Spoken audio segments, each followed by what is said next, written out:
Hey guys, and welcome to the RV Trash Talk podcast, where we dish on all things RV, full-time traveling, and RV maintenance. I'm Danny, one of the co-hosts of this crazy experiment. My wife Melissa and I, along with our great friends Rob and Trish and Jim and Amy, thought up this crazy idea sitting around a campfire drinking whiskey in Athens, Texas. Hey everyone, welcome to RV Trash Talk podcast. We are Jim and Amy from the Vagabonds, Jim and Amy, and we're joined by Rob and Trish from Living Like Nomads and Melissa and Danny from Four Simple Lives. A big welcome to all our new listeners, and thanks for joining the chaos. And to our returning crew, we're glad that you came back for more mayhem. More RV mayhem, that is. Today's episode is a special one. We're joined by Heath Padgett, longtime RVer, entrepreneur, and now the CEO of RV Help. Heath has been a huge voice in the RV community for years, and now he's helping connect RVers with trusted mobile techs through a nationwide platform designed to take the stress out of breakdowns on the road. Heath, welcome to the show, and what's in your glass? Or can? This is a Dallas Blonde Ale. Ooh, that looked beautiful. That looked amazing. Melissa and Danny, what do you got? I got Traveler Whiskey from Chris Stapleton. Nice. And I just have red wine. Hey, you know what? Red wine is also very good. Rob and Trish, how about you guys? We are currently have a nice old fashioned right here. Very nice. True. Have one of my favorites, 1921 cream tequila. Very good. And I have a neat pour of Evan Williams, 1783. Nice. Cheers, everybody. Cheers. Cheers. Dink, dink, dink. And my bride, Amy, she's going to be joining us here shortly. We're actually camp hosting at a museum in the Pacific Northwest, and she's closing it up, so she'll be here shortly. So, Heath, why don't you tell the listeners a little bit about yourself and what made you want to start RV Help? So we hit the road full time back in 2014. So it was a little bit before kind of the COVID boom of things. And it was our wedding. We got married in Austin. We're from Texas, and we just wanted to go on a fun honeymoon. So somehow that conversation got escalated into a 50-state trip. Honestly, still to this day, I'm not sure how this happened, but we bought this 1994 Coachman Leprechaun off Craigslist. It was $11,000. It was $12,000. I remember I knocked him down to $500, and I was knocked 500 off of it. And I thought that was good. And we moved in our wedding hashtag. What is it? It all matters. Yeah, exactly. It all matters. I was like, I think I need a fresh coat of paint. So anyway, we hit the road 4 days after our wedding, and we thought it was going to be a year, and then we'd go back and get real jobs. And that was kind of our frame on this life. But I remember we were about a month into the trip, and we were out on the Pacific Coast Highway, camping at a state park and looking out at the water. And we'd kind of come up with this project where I was working an hourly job in all 50 states to kind of figure out how to make money on the road and all this stuff. And I just had this moment where I'm with my newlywed bride. We're traveling. We're seeing the country. We're going to these national parks. I don't want to go back to a job in a year. I want to figure out how to make this our life. And so that was kind of the seed of this idea that took us. Ended up being on the road for over 5 years full time. And now we've taken our kids to over 20 countries together, and most of them by RV. So we've RV'd in Japan, New Zealand, lots of Europe. And so we've kind of continued this tradition in our family. But the RV Help side of things was really just a big pain for us on the road, as I'm sure you guys know as well. Just having to drop our RV off at dealerships for service or drive 15 hours across the country to go to Winnebago. So it was just born out of this pain that we had on the road as well, which I'm sure you all understand. Oh, man, do we ever. You said RVing in Japan? Yeah, we did 2 weeks. So they actually, most people do tent camping in Japan, but we rented, Right. Have you seen the El Monte rentals in the US? Mm-hmm. Yeah. Yeah. So they actually have a sister cousin brand in Tokyo, which I don't even think they knew they were affiliated, because I messaged them on Instagram before we went and I said, "Is this you guys?" And they were like, "Let us check." And so they said, "Yeah, it's us." So anyway, so we picked it up in Tokyo. It was 16 foot. So it's shorter than an American minivan. It had the cab over bunk. bunk beds in the back. And it wasn't even a cassette toilet. It was just a bag in the bathroom, which a cassette toilet's a notch down anyway. Yeah. But just a bag in the toilet, I was like, let's see how this goes. We have 2 young kids, but it actually wasn't bad. And the roads are incredibly well, like the signage is great. I mean, the first night we camped near Mount Fuji, and we just woke up and like this big field. They're all fields over there, so it's not like U.S. RV parks. But it was a really cool experience. I mean, one of the most unique by far that we've had from an RV perspective. Very cool. That's very awesome. Yeah, we hear that story time and time again. Going back to what you were talking about, hey, we're just going to do this for a year, and pretty soon it's 2 years and 3 years and 5 years, and it just goes on and on and on. And I mean, people get out. Well, they do. They get out there and they're like, man, this is really freaking awesome. My wife, Amy, and how can we keep doing it? Keep seeing the things. Keep doing the things.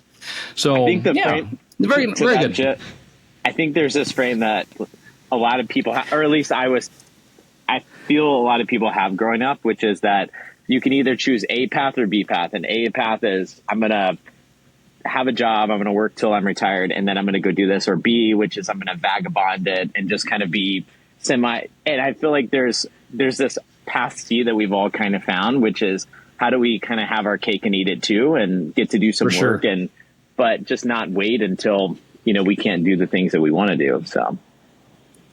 Absolutely. And that was kind of one of our reasons for trying to go as soon as we possibly could. So we made it work, and we retired early and hit the road and doing some pretty cool stuff. So, but yeah, thanks for sharing your story. We got some questions for you now, if we're ready to jump into that. And I guess I'll just go ahead and start it. So why don't you tell us a little bit what RV Help is?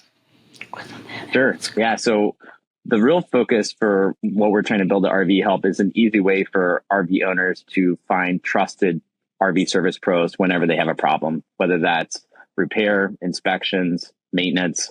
And the frame that I had when starting to look at this opportunity was honestly we had mobile techs that my wife and I used to host a podcast and a summit called the RV Entrepreneur. And we would have people that would come and share their businesses they were working on and things like that. And I remember we had several mobile techs that came to the event, and I saw the signage on their vehicles. And I remember thinking, how are they marketing this as they drive around the country?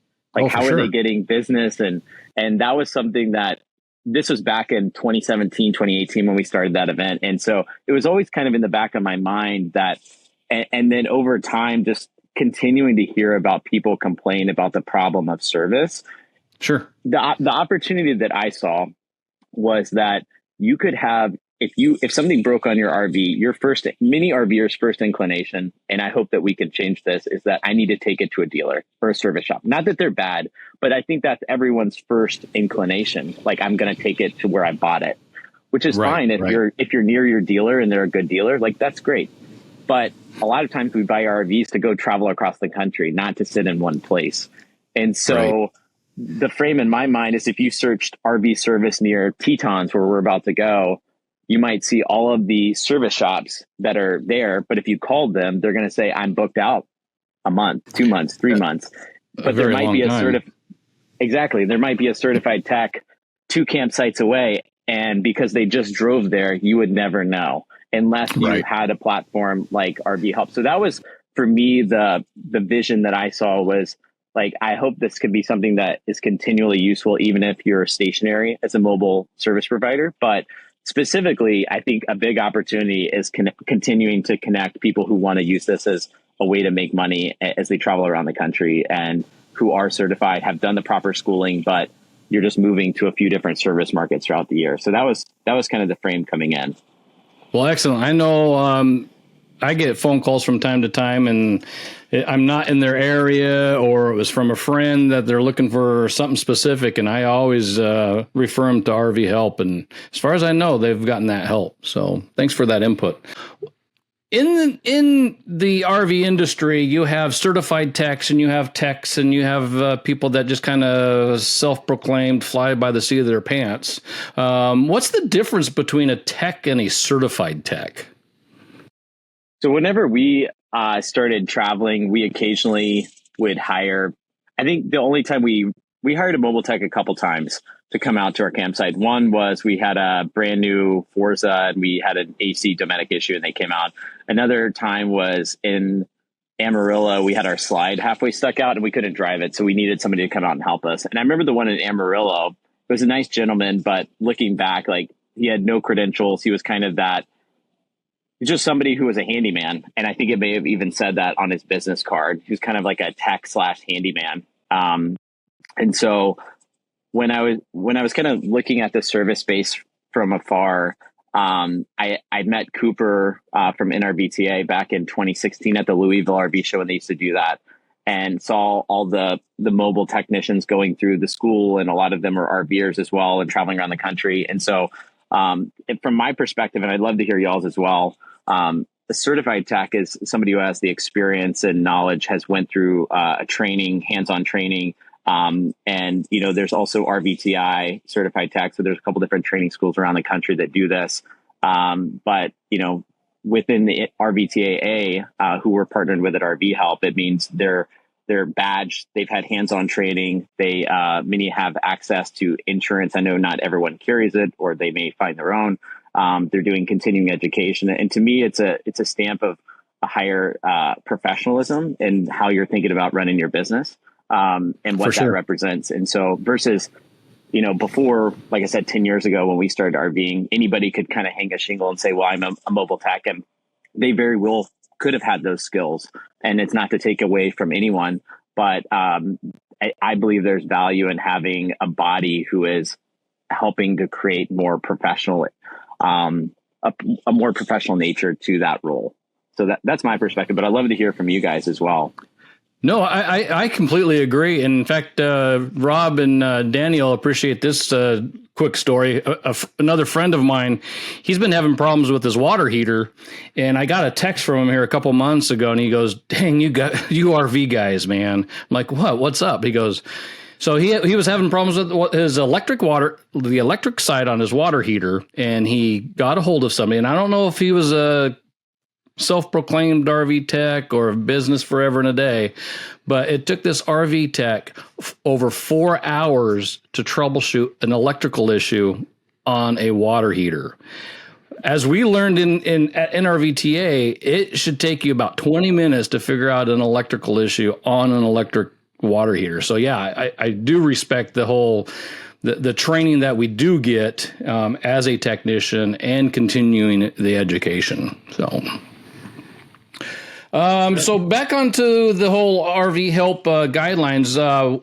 What is the biggest misconception about RV Help that you want our listeners to know?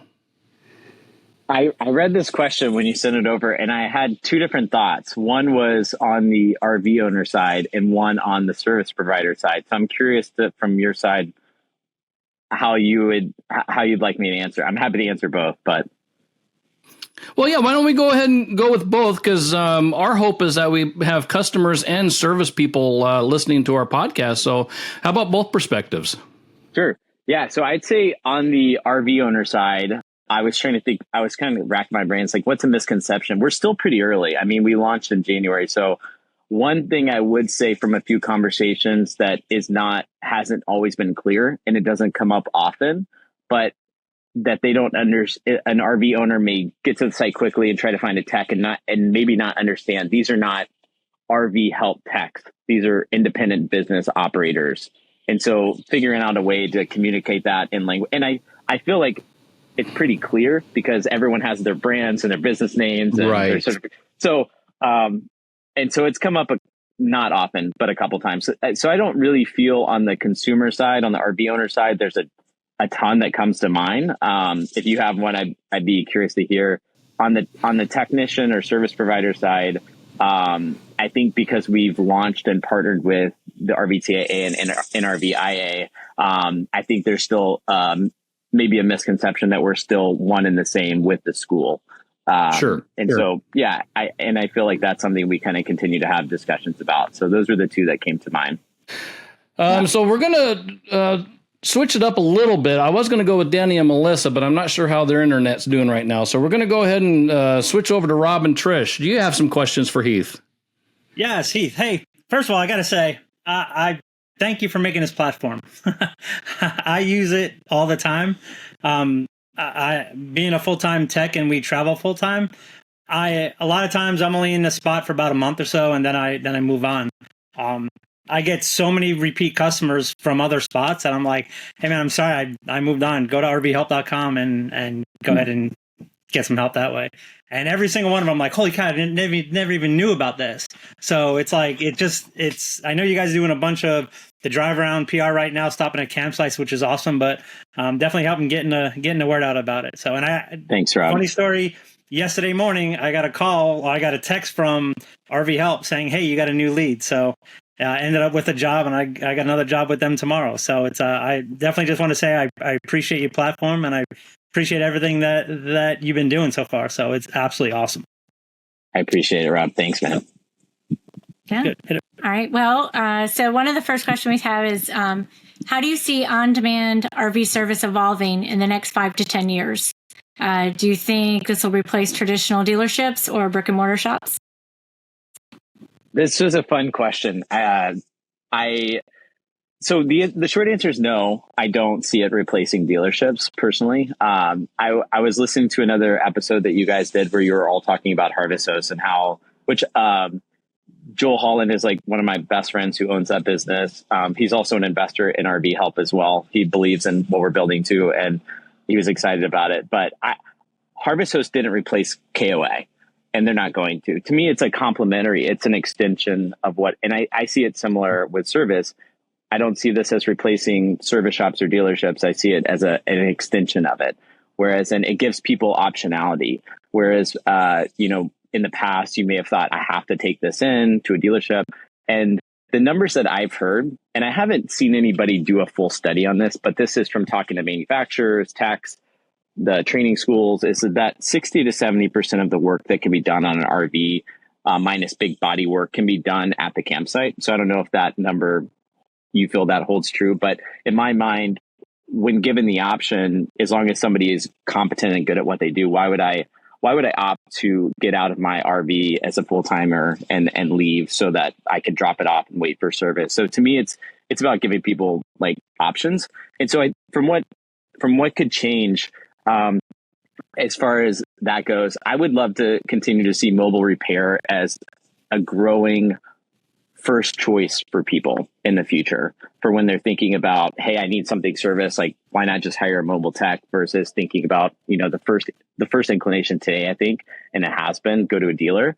And I think also what I'd like to see is continued or more collaboration from manufacturers. So today, a lot of warranties. I know some of y'all have a Brinkley and Alliance seem to be really leading the charge, working with mobile repairs and removing some of the barriers that have taken place in that warranty experience. But a lot of the warranty today is still done at dealers, which is fine. And that's where they bought the RV. And so they have relationships there. But there's just a bottleneck that we all know about. And it's kind of wild that the RVers have to drive their RV across the country to go back to a dealer when they're driving it around, and they have to wait months. And so to me, I would love to continue. I would love to figure out how we can break down some of those barriers with these manufacturers and say, hey, look, if you're given the option, why not equally give your customer the choice to go to a mobile versus a dealer when their warranty, when it has a service opportunity. So to me, that's one thing that I could see being a really big change in the coming few years, is a shift away from that. No, I agree with that too. First of all, it's just a convenience factor for us as travelers, right? Being able to get it fixed. Plus, a lot of times, Rob will go to a job and, maybe it's an hour. Sometimes it's less than an hour. And to have to pack everything up and drive there and drop it off and have that whole inconvenience for something simple, like it doesn't even make sense. Yeah. And then for longer things, it's like, people end up in a hotel and stuff. Again, that's added expense. It just seems that even for the dealership or for the warranty, it just makes sense to cover a tech to come out. It's faster, it's easier, and in the end, I think it's going to save everybody money. Yeah, so. And there's less mobile repair, like mobile techs. You guys have less overhead. You're literally living in an RV. It's not like you have a big service center that you're having to pay lots of staff. So I think from a cost, there's a cost efficiency too. Not that you should have low rates, like you should get paid well for your time. But in my mind, like dealers are probably going to have to charge more because they have a lot more overhead. So Yeah, that's a great point. Yep. And it's funny, people, once you explain that to people, because sometimes people will definitely complain about the rates that that mobile RV techs have.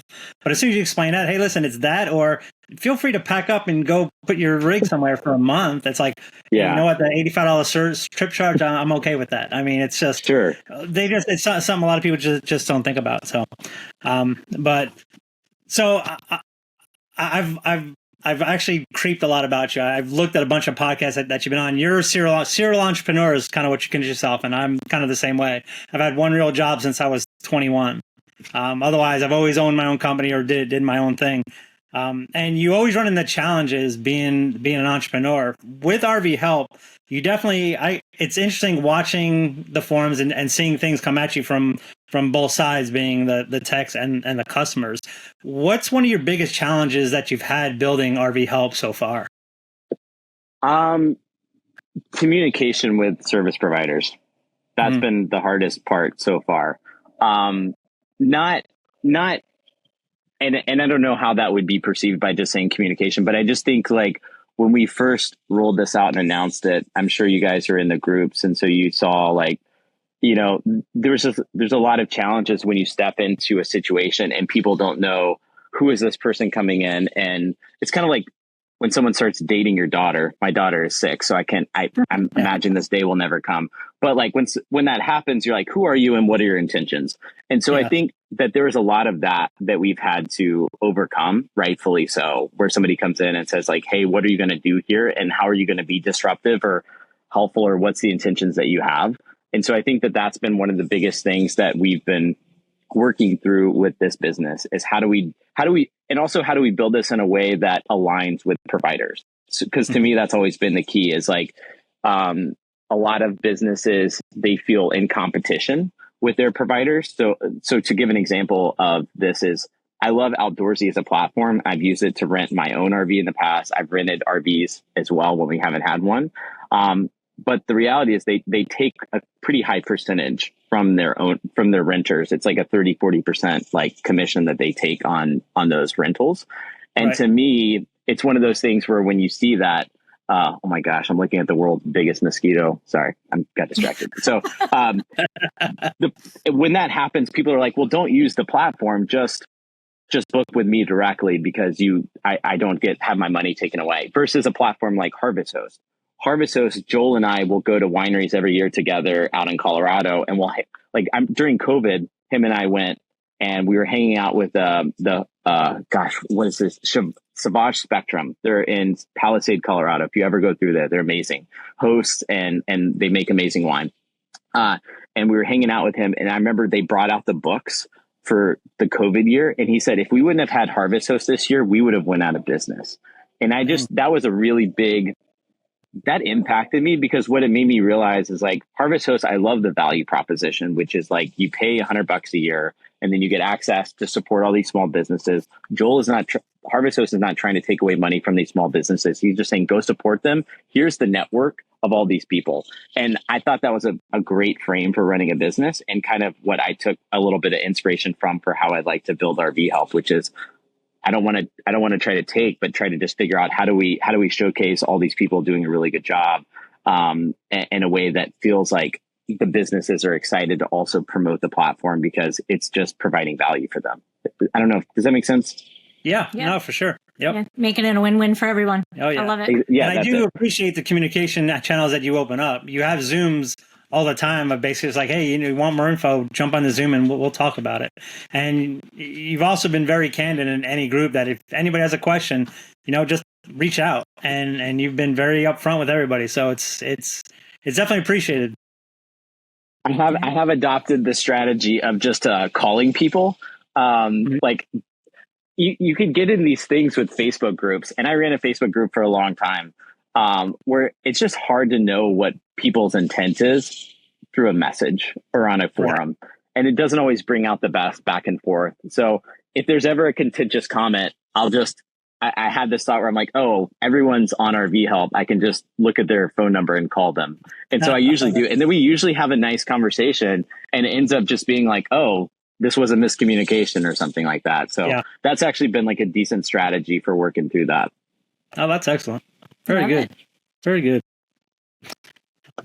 Those are great questions, Rob and Trish. Thank you very much. How about Danny and Melissa? Okay, I hope our internet is going to hold up for this. And I know you have touched on this a little bit, so let me know if there's anything that you want to add. But Danny is a full-time RV tech, and we travel full-time in our RV. What is the benefit for him and others like him to use RV Help?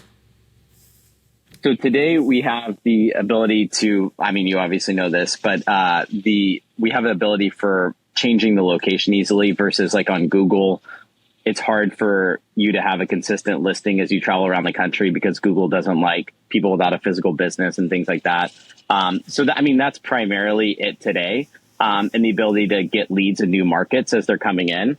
And then we're also working on the ability to forecast out and have a travel pen a couple weeks before you go to a new location to pre-book jobs.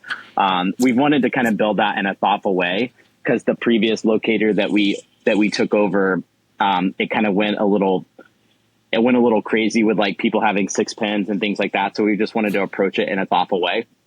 And then the other thing that we've been working on a little bit is kind of heat maps for where there are hot markets. So I've been kind of pulling data over the last few months to look at where are the actual top markets for repair or inspections around the country, so that if somebody, I mean, you might already have travel planned, but if you don't and you just want to base it around where there's opportunity, we're going to start publishing, here are the top markets, here's where we're seeing a lot of opportunity. So that way, if somebody is, already traveling around in their RV and wants to go to Colorado or wherever there happens to be a lot of job opportunities, we can make that a little bit more available than it maybe has been in the past. That's awesome. I love that, especially the heat map situation. I think that would be a great way for people to keep it going. Yeah, awesome. I love it. What's your question, hon? All right, Heath. So Melissa and I are in Texas. We're in Athens, Texas. We're at our good friend Todd and Stephanie Henson's house. You probably recognize the hat. I'm doing my solar install there. And he had a few questions for you, but I said it's not in the script, so we're not going to throw them off on the podcast. But my question is, for RV techs, how do they get listed on RV Help? And then can techs that are not certified RV technicians, can they also be listed on RV Help? Sure, yeah. So right now we don't have any non-certified techs on RV Help. And the intent with that, I feel like every time I answer this so far, I need to kind of explain it a little bit more, which is that when we first launched, we wanted there to be a vetting process. And so it's that the NRVTA has graduated the most mobile technicians who are running a small business. RVTI, for the most part, is they do have mobile techs. But most of them they're funded by the OEMs and the dealers. So most of them are trained and they go work at dealers. And so it from my perspective, it really made sense that we have a school like NRVTA who is training techs hands-on, who's tracking CEUs, continuing education, giving access to things like insurance and stuff, to have that vetting process for who we bring on. And when I went to RV shows and things like that as well, people have asked, they said, I went to Escapees rally a couple months ago and people asked, like, how are you vetting the providers on your platform? And so as of today, our answer is, well, we partner with the RV Technicians Associations. They went to the NRVTA and we kind of explained the training school, hands-on training and things like that. We've had a handful of techs that have reached out to us who don't fit this bill, who didn't go to the RVTAA and who maybe have went to RVTI or they've trained up at dealerships and things like that. And they're really good at what they do. And as of today, we haven't had a process for them to come on the platform. And there's no cost. Like, you guys aren't paying to be a part of RV Help. You pay for your association. But when we have a path for those people, there won't be a fee to come on board. And so we've been talking with the team at NRVTA and PAX as well to try to figure out, what does a vetting process look like? How could we start bringing on other providers? To be honest, the numbers haven't actually been that huge. I mean, we probably had 40 or 50 techs who have reached out to us. And so my real frame has been, hey, we've got 1,100, a little over 1,100 service providers who are active on the platform, who are verified, taking jobs, taking leads. My real focus has really been on how do we make this really useful for everyone who's here today. And then, yeah, we do need to create a path for allowing other people to come on board as long as there's a vetting process in place that we feel really good about. And so I don't really have a clear answer for what that looks like, other than it's something we've been working on. Yeah, that's great. Because I think when people go to RV Help, they're probably running off an assumption that these are vetted technicians. You know, they probably think that we're associated somehow with RV Help. And in their mind, you know, they put two and two together and think, oh, this is an RV Help employee. But it's good to know that there's, you know, some type of vetting process. One, the customer can trust, but also you as RV Help owner and your team can say, we're getting the best of the best on our platform. So I like it. Very cool. I do have a question that we're going to go off script a little bit. I'm sorry. Sounds good. What kind of plans do you have on for RV Help on the tech side? I know when you guys first came out, there was a whole bunch of, hey, we're going to do this, and I know plans definitely change. But like, because right now for like, there's things out there to do scheduling, things like Jobber and invoice things. That do you guys have plans on enhancing that side of the that side of the field there? Yeah, I mean, that was an idea that I'd had before we started, but it was one of those things that you have all these assumptions before you start a business, and then it meets reality. Yep. And so I had that in the back of my mind because my last business was a booking software for campgrounds. So from a functionality perspective, it's pretty similar. You make scheduled appointments, you have prices for things, it integrates with QuickBooks. Like, it's not that crazy. So I saw that as an opportunity here, but I kind of wanted to talk to a lot of techs and say, hey, what are you using today to do invoicing? What are you using for your calendar?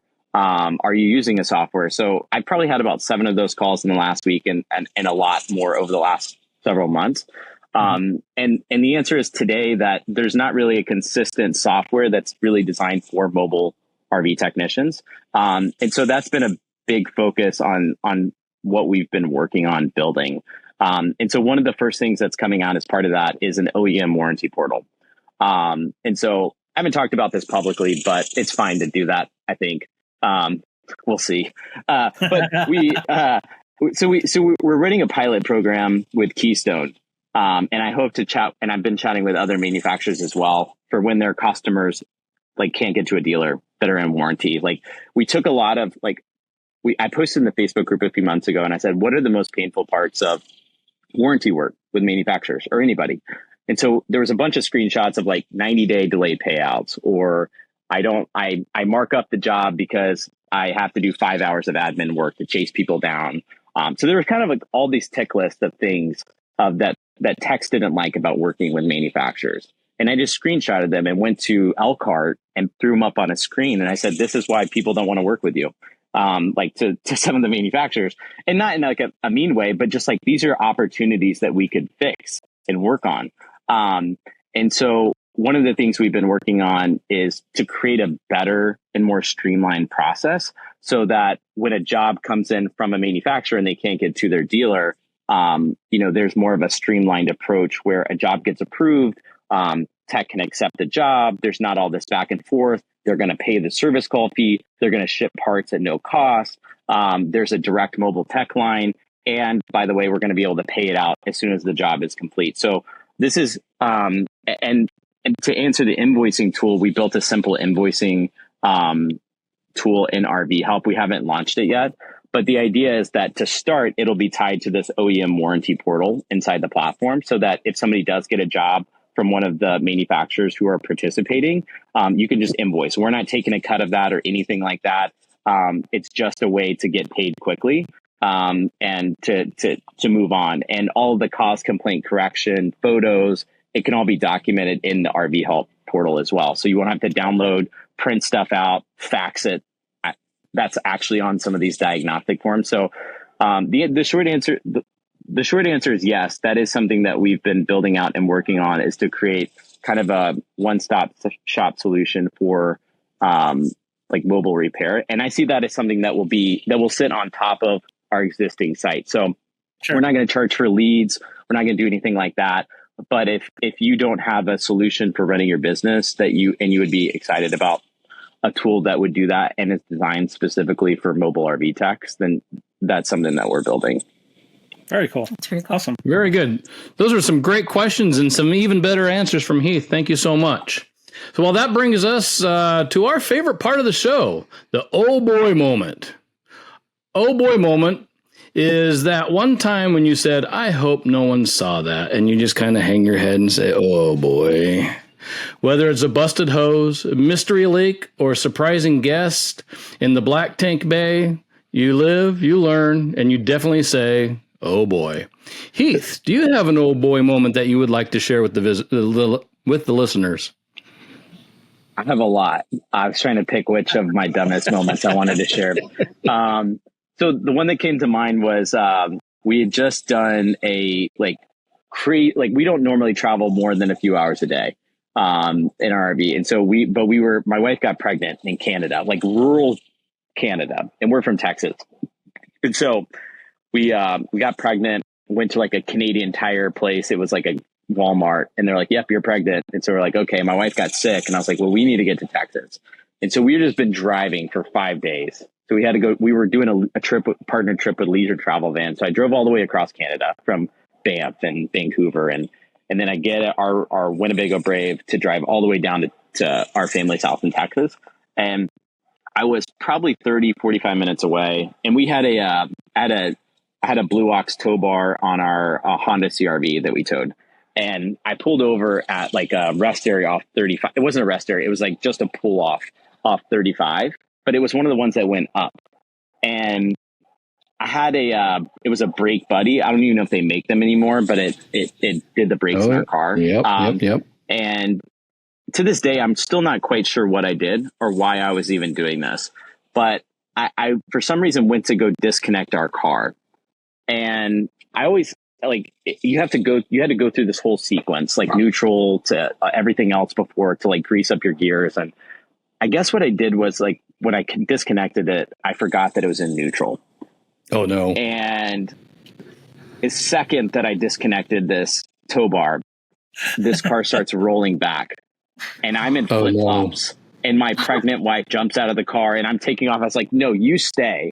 I'm going after this car and I'm running downhill towards 35. It's picking up speed. I'm trying to jump in the car to get it. Eventually, I'm not fast enough and I'm in flip flops and this car is barreling towards 35. And if you've been on 35 in Texas, it is not a quiet road. And I'm like, this is going to literally it could kill somebody. I mean, I was terrified. And luckily there was a break in the traffic and it like went across 35, went to an embankment and just like stopped. We drove it home. I mean, it was totally fine, goodness. But that was more than an oh boy moment. Like I pooped my pants. I mean, it was. There was probably a shower, a clean a change of clothes, and a whole bunch of other stuff going on with that. Wow, well, thank the good Lord above that turned out the way it did. Yeah, we got very lucky. Yes, sir. He was watching over you. Yeah, big time. Well, Heath, we want to thank you very much for stopping over and taking some time out of your busy life with RV Help and joining us on this episode. For the listeners, make sure to follow RV Help at RV Help on Instagram. Their links will be in the show notes. If you're looking for an RV tech in your area, go visit rvhelp.com for more information and find your tech that's in your area. Another cool thing that we like to do is Amy's quote of the day, or actually the episode. Amy's quote of the episode. This is kind of a good one today. What you got, Amy? Well, I searched for this one because I know everybody, we're all passionate about the RV life and what we do. I know Heath is passionate about what he does. So this is from Steve Jobs today, and it says, the quote is, "The only way to do great work is to love what you do." That's it. It's awesome. Love it. That's an amazing quote and very fitting for today's episode. Well, that's it for this episode of RV Trash Talk Podcast. We hope you had as many laughs and oh boy moments as we did. If you're loving the real life stories, helpful tips, and RV adventures, make sure to follow and subscribe wherever you listen to podcasts, and also leave us a review. It helps more RVers find us and keeps you in the loop for future episodes. Got your own RV tip or oh boy moment? We'd love to hear it. Connect with us on social media or drop us a message. We might even share your story in a future episode. Until next time, safe travels, stay level, and don't forget to double check those quick disconnects. Cheers, everybody. Cheers, everybody.